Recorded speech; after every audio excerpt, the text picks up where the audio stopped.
We almost got started without you. Oh, that would be totally fine. I just jump right into any conversation. This was a conversation you wanted to have, though. I did, because I feel like it's somewhat controversial. Mm-hmm. You can buy T-shirts that say the book was better than the movie. Ugh. It's a rallying cry. I don't own any of those, but I do think there is somewhat of the snobby, unfair stereotype that the book is always better. And I wanted to talk about sometimes the movie or the screen adaptation is better or more interesting or different and more vibrant. I don't know. Or how they should just be considered as completely separate entities, which we're going to get into. Yeah. On today's episode of A Little Too Quiet, it's the Ferndale Library Podcast. It's brought to you by the Friends of the Ferndale Library, and I'm Jeff, and you just heard from Sarah. We're also joined by Damon. Hi. Hello. And Drew is here too. Hello, hello. And I'll give the floor back to you, Sarah. I'll just add though that we also live in a world that I don't think this should go overlooked, where we're also adapting video games into movies. There's it isn't even just books. You know what I mean? We adapted a board game into a movie in 1985. We did Clue. So yeah, it's interesting. Toys, right? Pretty much anything. So I ranked mine. I came up with 4, but I could riff pretty much on this all day. And I ranked mine from books that I liked the least to books and movies that I felt sort of equal, love for. So you would start off with a book you didn't like, but you loved the movie. Yes. All right, take it away. Okay, so my number 1 is Practical Magic. Nice. The movie is fuzzy and light and fun and witchy, and it's Sandra Bullock and Nicole Kidman kind of just being witchy sisters. Mm-hmm. It is a joy to watch. The relationship is just so lovely. I was trying to pull it from my brain. The author was Alice Hoffman. So I've seen the movie several times and just loved it. And I was like, why haven't I ever read the book? So a couple years ago, I downloaded an audio version of the book and I didn't even finish it. I hated it so much. The writing is this overly flowery background business. You don't get to know the sisters at all. They remain just untangible. I couldn't picture them, even though I was trying to picture Sandra Bullock and Nicole Kidman. This is the thing you came to after having just loved the movie. I loved the movie. So you should have been an easy sell. I should have been an easy sell. Wow. I hated the book. Oh. I think the movie is so much better. Sorry. And I like Alice Hoffman. I've read other things that she's written. Okay. I think she's a good writer. Yeah. What do you think that it was tone overall? And do you feel like you got to know the sisters better in the movie? What was the literal? What's the magic? What was the literal magic going on there? I just think the casting is great. I think the tone is great. I feel like they kind of focus more on the relationships than on all this scene setting. Mm-hmm. There's just so much background noise in the book that I feel gets in the way. Nice. Drew, what do you want to start with? Do you have, I should say, not that Sarah needed to set anybody up, do you have anything on your list where you didn't like the book but loved the movie? This is not one of my top 4, but I really played around with what does this mean to say that the screen adaptation is as good as, and does it have to be representational of the entirety of what I got out of the book, or can it be representational of just elements of the book? And I do have one that I don't have a lot to say about that comes to mind, which is the 2018 Alex Garland film Annihilation, which is based on the first book in a trilogy that's very paranoid and esoteric and deeply uncomfortable. And then the Alex Garland film is somehow beautifully colorful and somehow less scary, but more disconcerting, and stayed with me much longer than the book it's based on. And for that, I don't know that the film actually really represents the book very well at all, but it is such a beautiful distillation of the surreal imagery that the author was trying to get at in ways that my mind absolutely could not produce. So I don't hate the book Annihilation. It's not bad. but I really, really loved that film. I agree. Did you read the book first? I did. I had the same experience. Read the book first, then saw the movie. And for those same reasons, you nailed it. Yeah. Yeah. But sort of similar to Sarah's experience. I prefer the film The Color Purple over the book. Spielberg, 1986. It's 2.5 hours long. And when you read the book, and I read the book first, it doesn't feel like that would necessarily translate to 2.5 hours. What are you going to do with that? And what they ended up doing with it is casting it perfectly and just leaning into what makes each of pretty much only the female characters sympathetic.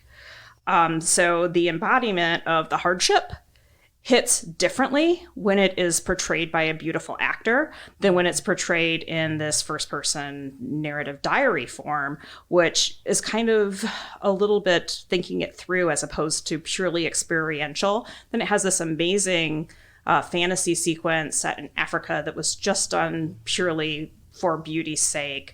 I really, really love that film. I like the novel, but I sob when I see the film. It pulls more out emotionally. Mm-hmm. That was definitely on my potential ones to talk about as well. I do think the adaptation is fantastic. Excellent. How about you, Damon? I don't have any there where I didn't really like the books, but I have one where I liked the book and loved the adaptation.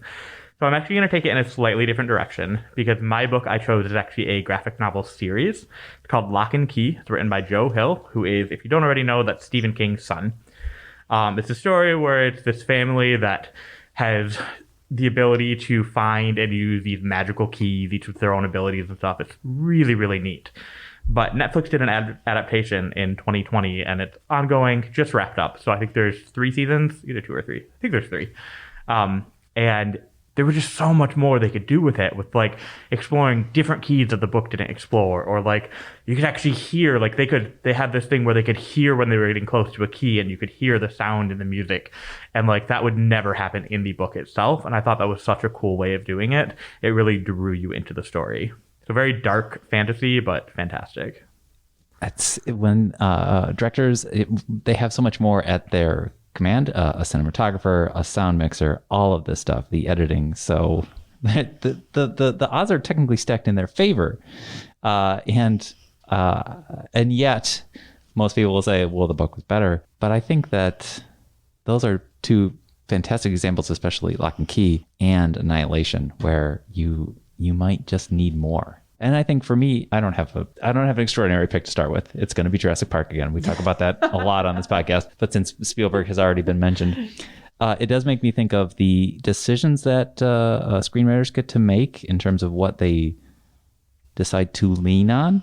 Because Michael Crichton's book, it's the same cast of characters, but when you read the book, you can tell that Michael Crichton's favorite character is the mathematician. Not the paleontologists, not the kids. He's very interested in this sciencey, weird, fractally chaos theory of it all. And there are moments where you're like, isn't this book about dinosaurs? This book doesn't feel like it's about dinosaurs. And Spielberg comes around and says, everybody loves dinosaurs. We're getting rid of all this mathematician bullshit. We can still have the mathematician in the movie. We are focusing on the dinosaurs. And my favorite characters are, if not the paleontologists, the kids, because we should look at this through the kids' eyes. And if you look at Spielberg's movies, he always has a thing where he really wants to show E.T., Hook, etc. He's always trying to look at things through the child's eyes. And I think that's why that movie works so well. Because sometimes you got to cut out the well, you got to cut out some things and decide what is your actual movie going to be about. You only have 2 hours to work with. So I think that's important to remember. But that's interesting that it brings up like what Drew said is about, how faithful is this adaptation and like what sort of area you decide to lean into. Right. I still am going to pass on both and the Sarah book and the movie of Jurassic Park. And I don't know what you think, Drew. I think that both the book and both the movie land on kind of this Ahabian, like, don't mess with nature situation, don't play God kind of thing, Frankenstein Ahab kind of thing. But, Yeah, also- Crichton was caught up in some of the ethics around it, Yeah. and he was just so deeply in love with fractals. Fractals. Woo! My goodness. And fractals don't translate well to visuals. Nope. Now, I haven't read that one, but I do know, like, with adaptations, you have to consider they have to be significantly different anyways, just because it's a different form of medium. So there's more you can do in some ways, and there's less you can do in other ways. In a book, you could have a character that is constantly in their head and you hear their thoughts all the time. If you try to adapt that to screen, it's just going to look cheesy the entire time because you're not going to want to like hear their thoughts. You want to see what they're thinking. You want to show, not tell. Mm-hmm. Sarah, you won't care about this at all, but for people at home who have only seen the movie and not read the book, you'll be surprised to know that the lawyer character is portrayed in a much more warmer light in Crichton's hands, and he's kind of just the butt of a joke, almost literally sometimes in Spielberg's hands. So I don't know. Crichton, rest in peace. I guess you like lawyers. Sarah, I have nothing else to offer there. Okay, well, I'm also going to pick something where one of the significant characters I feel like is handled very differently in the movie than the book, and that is Crazy Rich Asians. I almost had that on my list. So I tried to read this several times before I saw the movie or before the movie came out. And I found it dense and overly complicated with the character relationships. And everybody is just like really mean to each other. And not that that's a deal breaker for me. I couldn't, there was just like too much going on.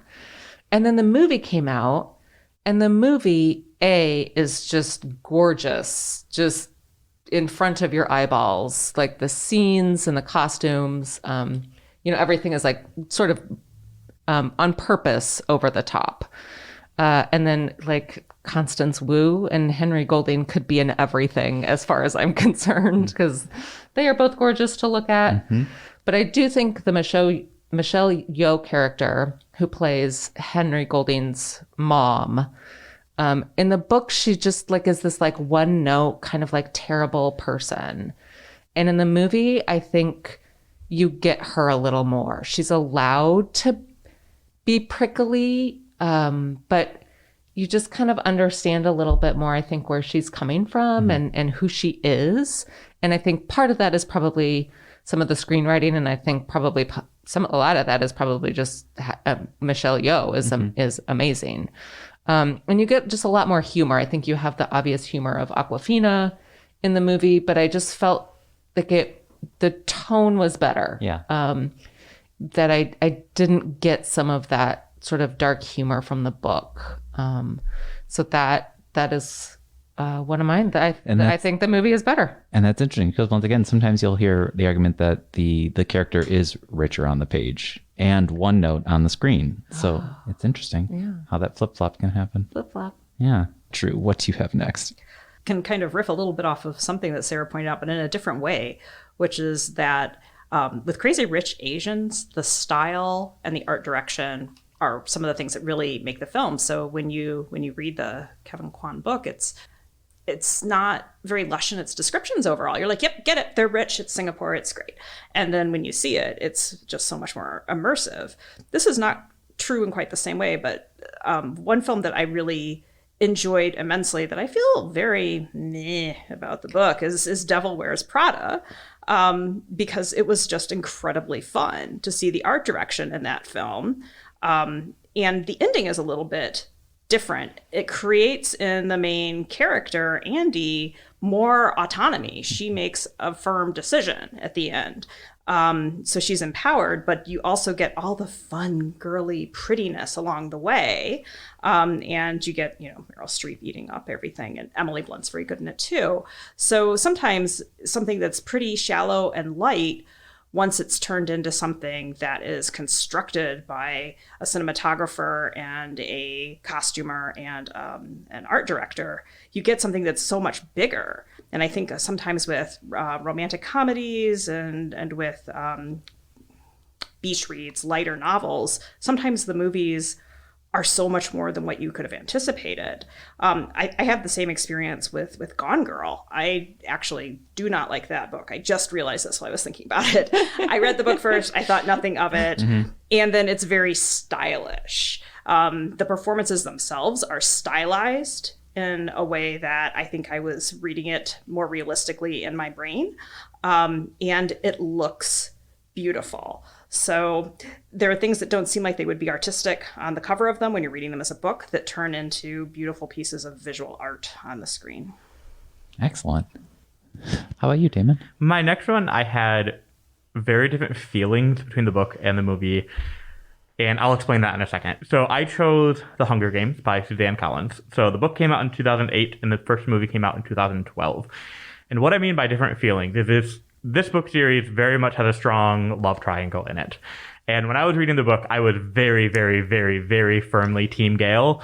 And then I watched the movie, and I completely switched sides. And I find myself going back and forth. When I reread the books, I was back Team Gale. When I rewatched the movies, I was back Team PETA. And that just kept happening. And it was how the characters were portrayed on screen, a lot of the body language stuff that you don't necessarily see inside a book, but you do get to see on a screen was really cool to me.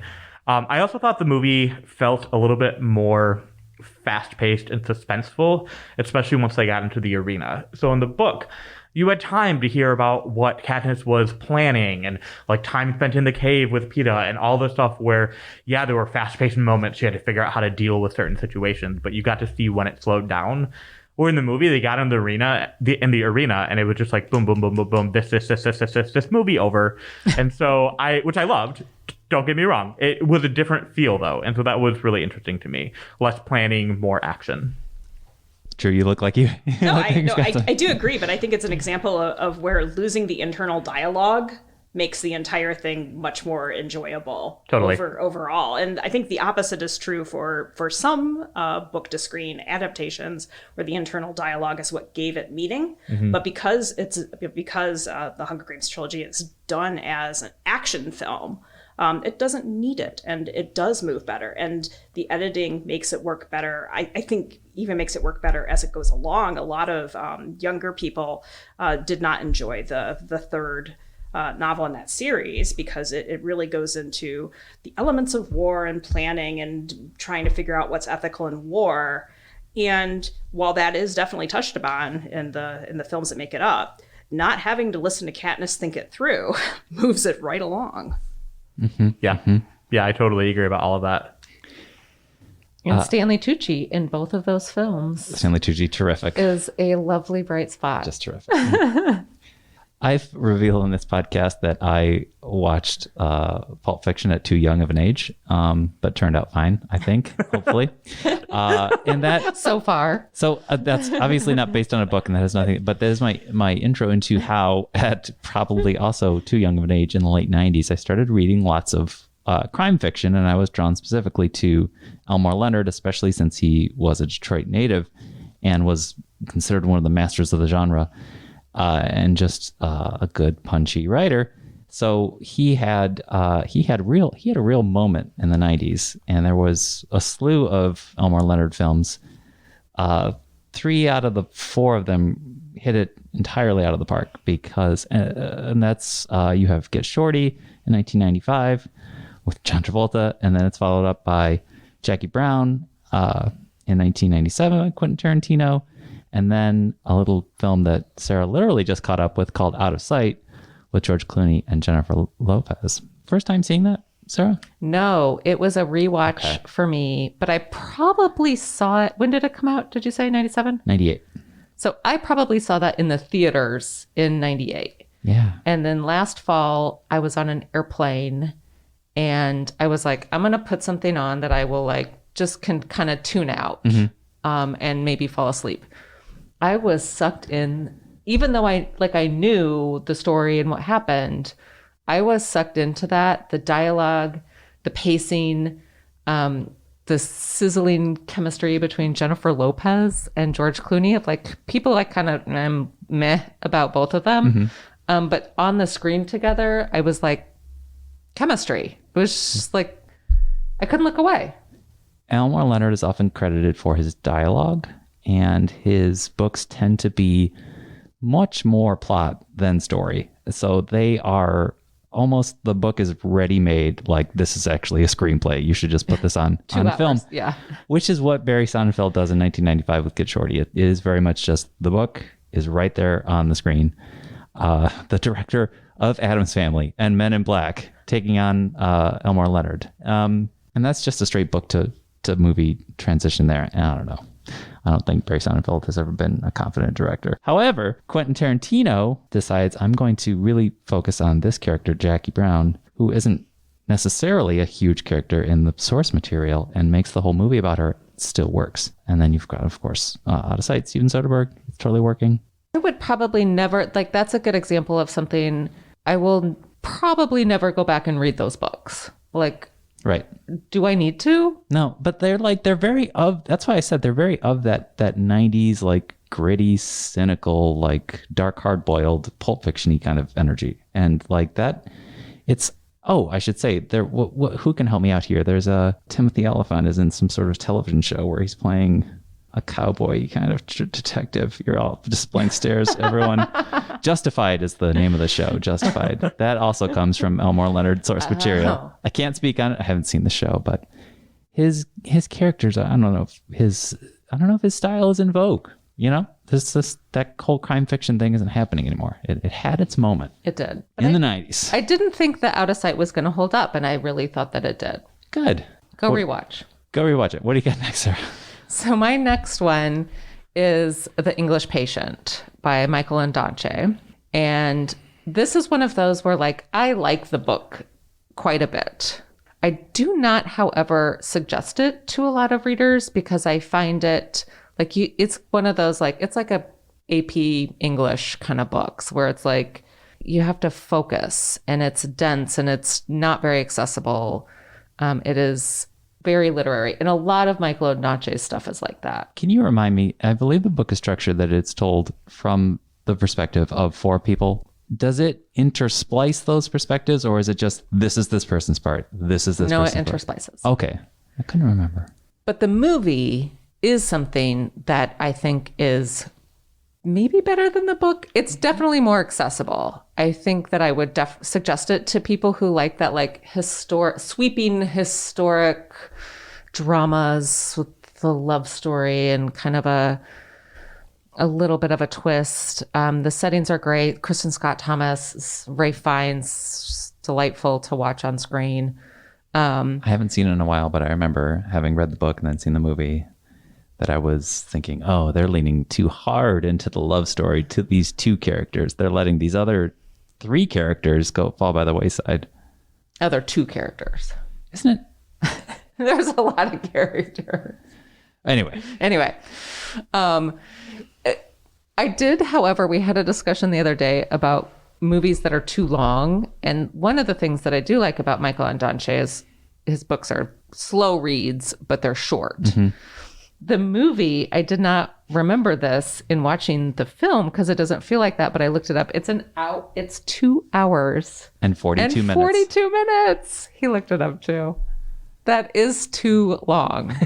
And so I'm sorry for saying how accessible it is and everybody should go watch it. It is gorgeous.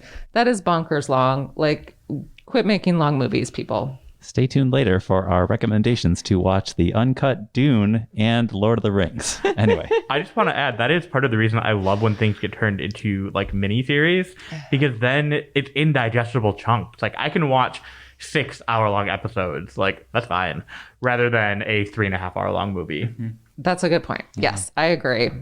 And what I didn't put on my list, and maybe somebody else is putting that on their list, but Station 11, which I really liked the book, short book, was turned into a 8-episode?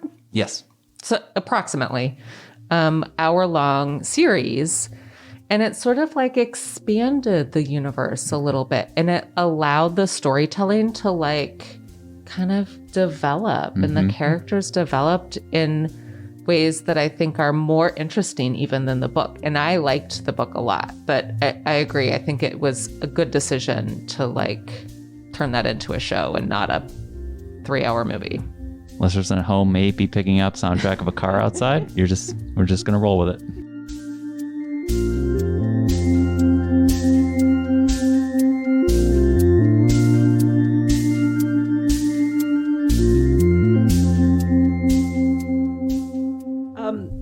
So kind of already spoiled it. Yes.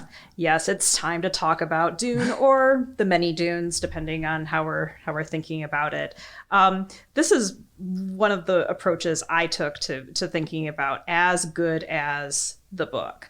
What does that mean? So in the novels, Dune is delightfully complex. If you are somebody who enjoys process descriptions, it's there. If you are somebody who likes complex ideas about warfare, it's there. If you are somebody who is struggling with whether or not you like religion, it's there. It has family dynamics. It has everything.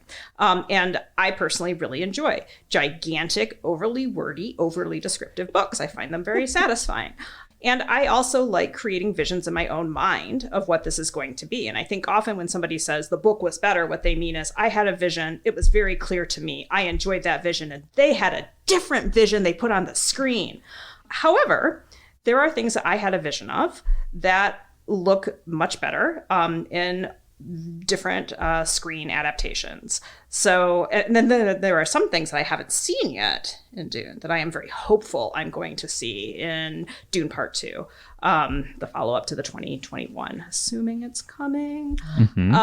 So some of the things that I really got something out of seeing on the screen that made it more enjoyable when I went back later and reread the original first two novels, at least, were both the presentation of the sandworms and the trial that the main character has to go through in order to be able to ride the sandworm. Like, how does this manifest? Lady Jessica becoming the Reverend Mother. The whole presentation of the religious order visually, but also being able to use the voice to control other people. In the most recent Dune film, the battle sequences were very good, but there is one battle sequence that I really like, which is the Atreides troopers are holding the palace stairs. And in the novels, there's like so much emphasis on the House Atreides is just full of valor and bravado, and there is nothing that will stop them from carrying out what they need to carry out. And so to see them going in against Harkonnen, to see this like very, very close combat, it really like drove home for me that Atreides is fierce, and it will take, you know, the Emperor's butchers to level the playing field. So all this stuff I know. I know it. I've read it a million times. Not a million times. I've read them several times over the course of many decades. But it made me excited to go back to the source material. And it did not match the vision in my head. And there are always some things where you're like, well, that's not actually how I thought the Reverend Mother would be. But it's enough different in enough different ways that it takes a very complex book and gives you some concrete things to hang on in between these long descriptions. I really enjoy that.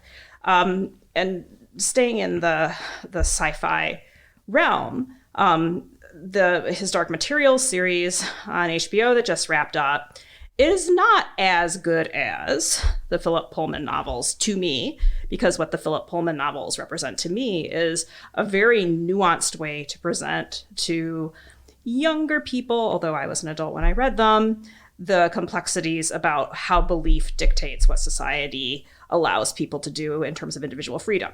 Wonderful concept, abstract, but there's this big long list of things that I just want to see. I want to see the daemons. I want to see the witches. I want to see the alethiometer. I need to see the subtle knife doing its thing. I need to see the specters. I need to see the cliff gas. Armored bears. You can never see too many polar bears wearing clothing. Accurate. Angels and harpies. So the series, I don't love it. But every time I get to see one of these beings that I have a clear image of, and I get to talk to somebody who's also really into this about how the vision does and does not align, that is a great conversation. I should, next time my husband comes to visit, he needs to come talk to you, because he is watching through the series right now and loving it. So it'd be interesting to see how the two of you compare with a lot of that. Please send him my way. Yeah, and he's actually reading through all like because there's more than just a trilogy. There's then the Book of Dust, which the first one was a prequel. The second one was like a postlude to the things. And then there's a whole bunch of other books he wrote within that same universe. And he's like working his way through all of them. So yeah. I have high hopes for season 3.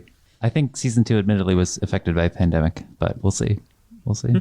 Well, my next one, continuing this whole dark fantasy thing, I want to talk about, once again, a Netflix series, but it was the adaptation of a series of unfortunate events, which I did not read that series until I was an adult. As a kid, I tried to, and I just didn't get the humor. As an adult, I absolutely adore them. They are hilarious, they're goofy, they're weird. Don't love how it ended, but that's its own thing. This series, much more than that, 2004 or so Jim Carrey movie, which was not great, it really captures all of that in it. It's that dark, sardonic humor that everybody is there for. And it really felt like the series was designed with 90s babies in mind. So very much my generation, the sort of people that would have possibly read the books as kids and that would want to experience it as an adult. It wasn't necessarily aimed towards children, although a child could watch it, but the jokes there and all that stuff was very much towards your target. And I admittedly still have not finished it, but I have enjoyed all of what I've watched. Nice. I'm going to make a hard left turn. And I'm going to go into, but I'm going to go into, so I talked about Elmore Leonard, where it's like, this is ready-made to just literally go on the screen, just hand it to a director. I'm going to talk about scenarios where maybe the ideas in the book, or maybe there's potential in the book, and maybe it's just not executed. And I'm not saying that these two writers are bad writers. I am saying they were more than likely hobbled by an intake of way too many drugs. So that's, that might hobble things like Ken Kesey's One Flew Over the Cuckoo's Nest or Hunter S. Thompson's Fear and Loathing in Las Vegas. Both books written by 60s icons, drug icons. In Ken Kesey's case, that's a book about existing inside of an asylum, and it's told from the perspective of a different character, and they change it in the movie. But that's not the reason why I like it, because I actually like the idea of putting it in that character's perspective in the book rather than switching it over to Jack Nicholson's character in the 70s remake by Milos Forman. But I don't know if he's exactly the best writer yet, or if he's as coherent as he can be. And you give it into a director's hands and they can just give you a more cleaner presentation. Much more also the case with Fear and Loathing in Las Vegas. Milos Forman also adapted the play of Amadeus, the stage play of Amadeus, into a film that worked. That's all I have on that. Sometimes the writer's just not quite there. Not exactly a novelist. How long is Amadeus, the movie?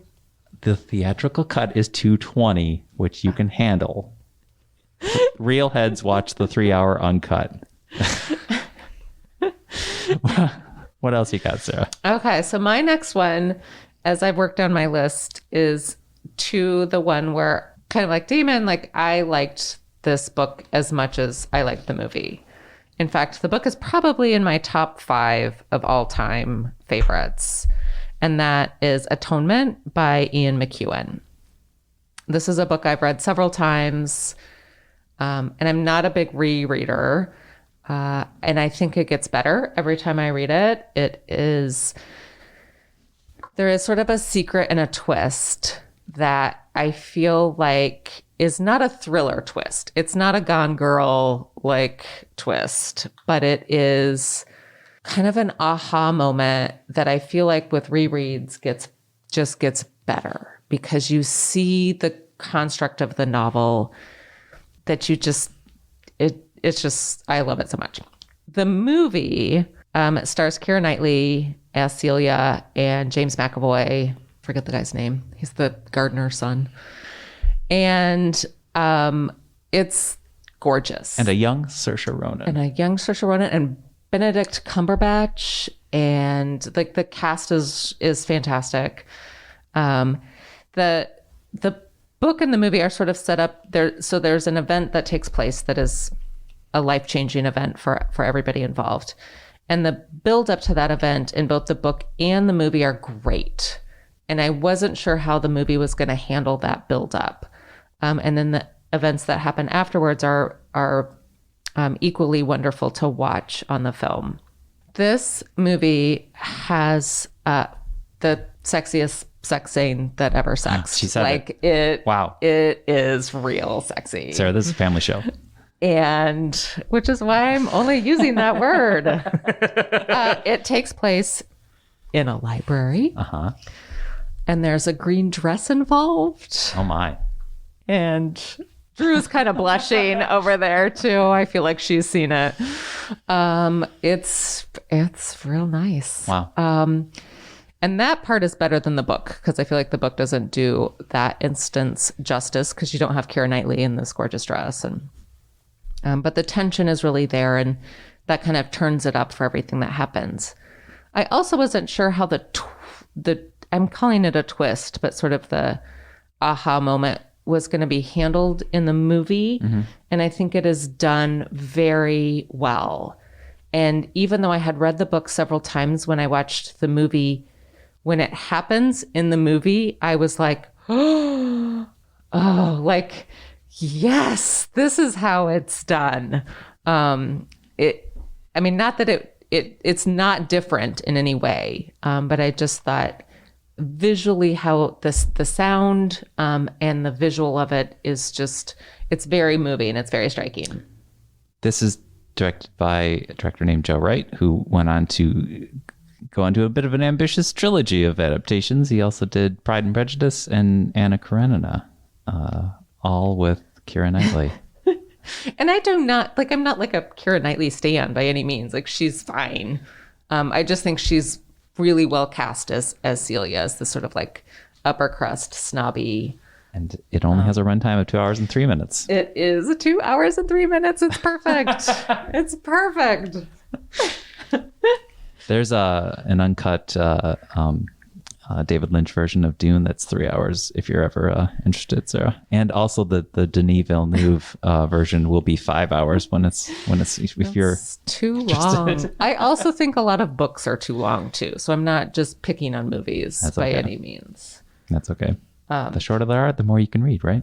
But I do find it interesting that Drew mentioned, kind of got to the heart of a lot of this, is you have books that have either like a big fan base, like a very dedicated fan base, or you have people who just really love the source material, who are like, here in my head is what it looks like, or what I'm envisioning, or the important parts to me. And then when somebody else takes that and it's just different, like, you can be like, oh, that's not what I pictured at all. Or it can, it's just like that's tricky. Mm-hmm. And, I that would be real nerve-wracking to me, to take something that just like whole communities just like really feel for and grow up with, or connect with, and to take it and try and recreate those same feelings and the same emotions must just be really difficult. And so, I feel for him too sometimes, especially in that scenario. It can be a very thankless job. Totally. Uphill but then battle. sometimes you think of like really terrible adaptations, and you're like, they didn't even try. Drew, what else is on your list? I was thinking about where a adaptation is very well aligned with the source material. And the one that I really love is Persepolis, which is based on a graphic novel, same name. It came out in 2007, and it's an animated film. So we're going from a graphic novel, a graphic depiction, to another graphic depiction. And the author and illustrator of the original Persepolis, of the novel, is Marjane Satrapi. And she also oversees the writing and direction with Vincent Perronot, that's his name, for the film. But it feels perfectly aligned because there is no real differentiation. The artistic elements just translate really beautifully. So if you love the book and you don't want to see anything broader or different from the book, but you'd like the world to feel bigger, then the film does that. The book is very much through the eyes of this teenager, how she's experiencing the Iranian Revolution. And it's very good at staying within what would be normally developmentally and emotionally appropriate for a person that age. In the novel, that narrative is a little bit diluted, although it is still dictating over all the structure of it, which lets us feel more and understand more. other characters like grandparents and the people she goes to school with. So the world gets bigger, but visually feels exactly the same. Nice. All right, Damon, what do you got? My last one is also one that was extremely faithful to the source material. And I just want to add a comment before I even talk about it, that I don't necessarily care about that so much as long as it has the same, I guess vibe is the best word. As long as it vibes with the original, even if they change major plot points, I am generally okay with that. It is a different medium to telling a story. It doesn't have to be identical. In fact, I've seen some that are virtually identical that are terrible. Like I saw in 5th grade this made-for-TV movie of The Lion, the Witch, and the Wardrobe, and it's almost as if they just grabbed the book and said, here's your script. And it's just, that's what it was, and it was boring. It was the first time I ever fell asleep in class, and don't want to live through that one again. But I'm going to, of course, do the opposite now by giving an example where it is extremely faithful, and that is the recent, came out in April of last year, what originally was a webcomic turned into being published into actual graphic novels, and now a Netflix series of Heartstopper. And I don't have enough amazing things to say about Heartstopper. If you have not watched Heartstopper, you should watch Heartstopper. I don't care how old you are, how young you are, if you're into this sort of thing or not, it is perfect for everybody, and I will die on that hill. It is one of those amazing, feel-good, give you a hug sort of stories, and I can't wait to see where they continue on. I've been following the webcomic since its early days, and in fact, I actually support the artist and author on Patreon, so I see updates about stuff. So when this got picked up by Netflix, I got to see some of the behind-the-scenes stuff, and when they announced that they found their Nick and their Charlie, like, that was such a big deal, and it was so cool, and those kids are perfect. But I think my favorite thing about this adaptation is that because I've read the webcomic so many times, I am very familiar with it. You see scenes in the adaptation that it's just like, they quite literally took this frame from the comic, stuck the people in the same clothes, in the same spot, in the same position, and put that on screen. And it was just like, oh, I've been waiting for that. Like, I have that framed. I need to see that in life. And then they did this really cool stuff with having some of like leaves and hearts and stuff floating around that looked like they were made out of paper, that looked like they were drawn in the comics, which just made it so cool. Side note, if you Google Heartstopper right now, you get to see leaves floating around the page. It's a Google Easter egg. It is beautiful. Check it out. But just such a great story. They did get rid of a couple characters that I think they're introducing in the next season. We'll see what happens. But go watch Heartstopper. Wonderful. Yeah. Let's go around. Some quick wrap-ups. I'm going to do some rapid-fire things here and just give a shout-out to Stanley Kubrick. He only made 13 films, and I believe 8 of them came from an adaptation. And anytime he did make an adaptation, it was vastly different, but he always made them better. I've read Clockwork Orange, I've read The Shining. The movies are better. Also a shout out. I know Cricket isn't here to speak up for Muppet Christmas Carol, which is my favorite adaptation of Charles Dickens' book, and does have a lot of direct quotes, despite it being on the surface a Muppet movie. It does have a lot of direct quotes and pulls it off. Oh, and where else was I going? Also giving everyone an opportunity in this roundtable to share things that completely didn't work. I know you have a few to add, Damon. Adaptations that don't work. Oh, yeah. I would just say, for the love of God, will we ever get a good adaptation of The Three Musketeers? That's all I have to say. Sarah?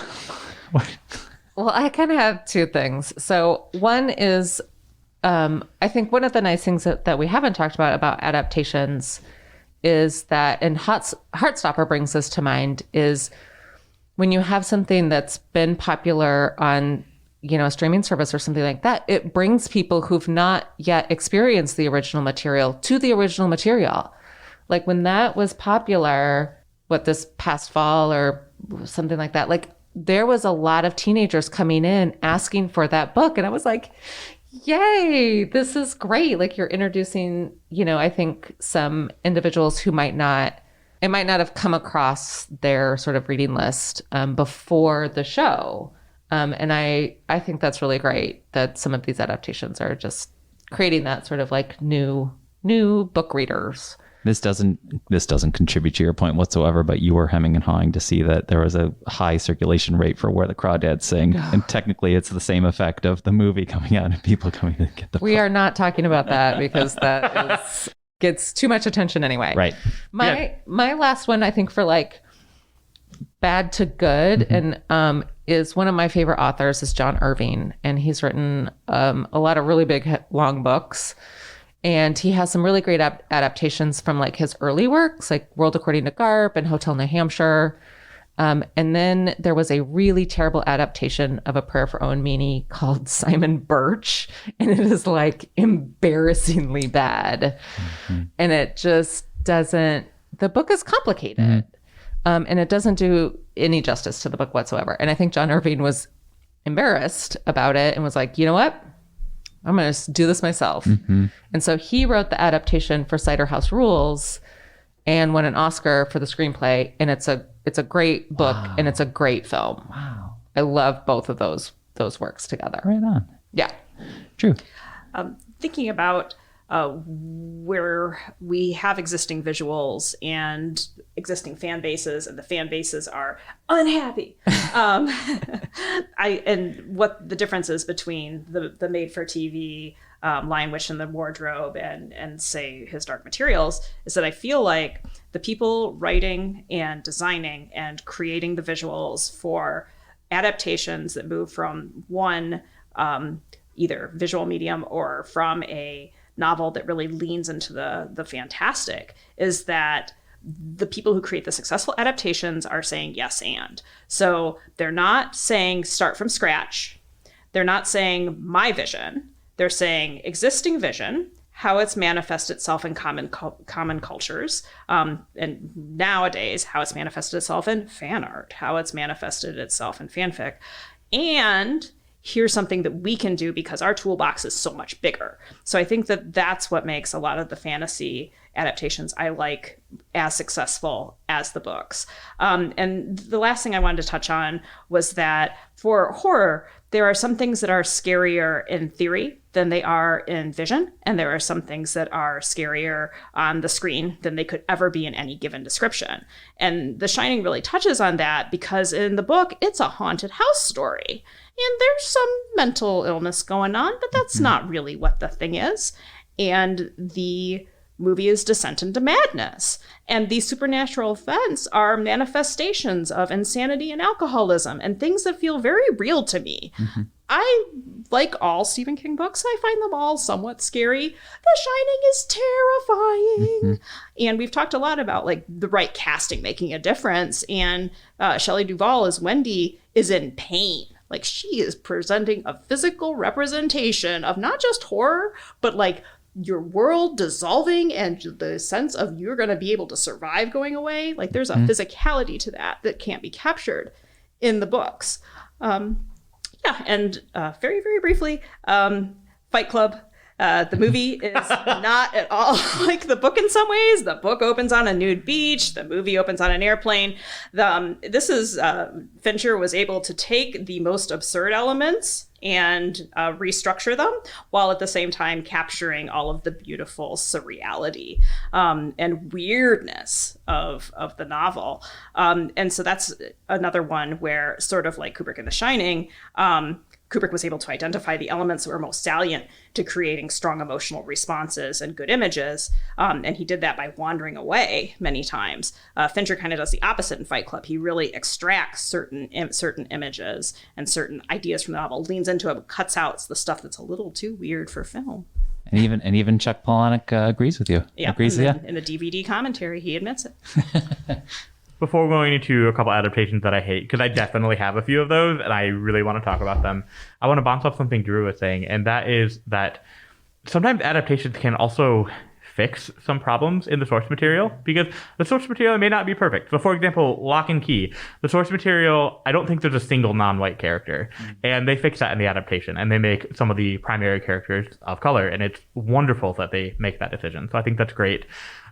Especially if the source material is older, you're going to see a lot more of that happening in the adaptations. Real quick though, I do have some adaptations that are like terrible. My first pick is a middle grade fantasy, the Percy Jackson series, fantastic book series. The Lightning Thief made in 2010 was one of the worst movies I've ever seen of all time. I am okay with changing things, but they changed the age of the character from, I think he's 11 in the original book, and he's like 17 in the adaptation, which is significantly different. They changed characters. It's just the magic is like completely removed from it, and it's just so poorly done. The second one on there is also fantasy, and I actually, Drew, did you see the 2007 Golden Compass? I'm assuming you probably did at some point. Yes, I did. So that's on there as one of my terrible adaptations, and I'm so thankful that they're making the new one. Even if you're not enjoying it as much as you want to, it's still better than it was. It is helping to wash the taste out of my mouth. Yeah. Yeah. I don't know what happened with that movie. Did they get too many notes and did they make too many bad decisions? I don't know. It does feel, it feels like that movie is strangled away from being good, unfortunately. Yes. But then my number one terrible pick brings up something you were saying at the very beginning, Jeff, about how adaptations are not always a movie taken from a book. It could be a movie taken from a board game like Clue. It could be a movie taken from a video game like the new Mario movies that are coming out. Or in this case, it was a live action movie taken from a cartoon series. And that is The Last Airbender. Avatar The Last Airbender, the cartoon series, is incredible. It has so many great themes in it. It is well worth watching, even as an adult. The Last Airbender is where M. Night Shyamalan took the source material. It's almost like he just skimmed a book about what Avatar is and then chucked it at a wall and decided, here's a movie. Character name pronunciations, whatever. The main character is Aang. We're going to call him Ung instead. Sokka, not Sokka. It's like he did not even watch any of it to begin with. And understandably, people were very angry about that. You're not going to do an interpretive dance to do earthbending and need a whole group of 10 people to move a pebble. You need one toss and then you're good to go.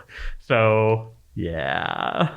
I do pick up on the commonality there, though, is that all of those movies are big budget swings, hopeful blockbusters, hopeful 200 million grossers. Let's have a big giant movie that fall on their face. But again, I have to imagine how many cooks are in the kitchens for those movies, and when they really are just caring about butts in the seats and getting some bucks, then they definitely are not going to care about those books. So, and I feel like some of the hits that we did connect are not those big swings for any big blockbuster situation. Well, Dune being an outlier, but.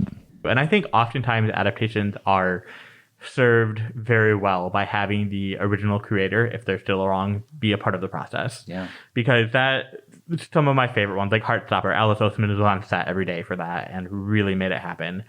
And that really makes a difference. Where I don't know if any of the original creators of Avatar were part of that. I highly doubt it. If they were, I feel like they'd be embarrassed to be part of that. Mm-hmm.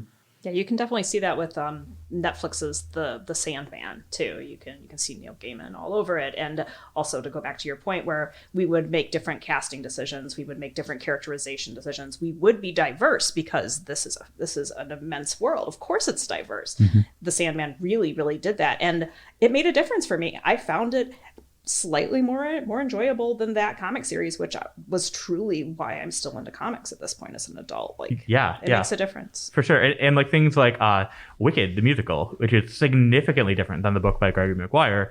But when when Stephen Schwartz, mm-hmm. another Stephen S, when Stephen Schwartz pitched the idea to Gregory Maguire, Gregory was like, you understand it. You get my vision here. And even though it was very different and took widely different paths, they still collaborated, worked together to make this awesome thing, and it's one of the most popular musicals of modern age, rather. That brings up an interesting point about the original creators sometimes being involved in a very good adaptation. Is I thought about talking about To All the Boys I Loved Before, which was a Netflix series, also YA. On my list. And Jenny Han was very involved, mm-hmm. I think, in that, in all aspects of that adaptation, which I think is totally rewatchable on many times. And I really liked the series too. And totally in the perfect world, we would always involve that author and have them as a collaborator. Well, I don't know about always. Well, I think Damon makes a good example of sometimes you can pitch it to the creator, and maybe Right. they run in a different direction with Right, it. yeah. Or if they get, like you said, like the vibe of it, then what they make could be different. I mean, At least consulted, yeah, or at least, yeah, not at least not more than just, here's a bag of money, we're going to take your property and do whatever we want. Just a little more than that.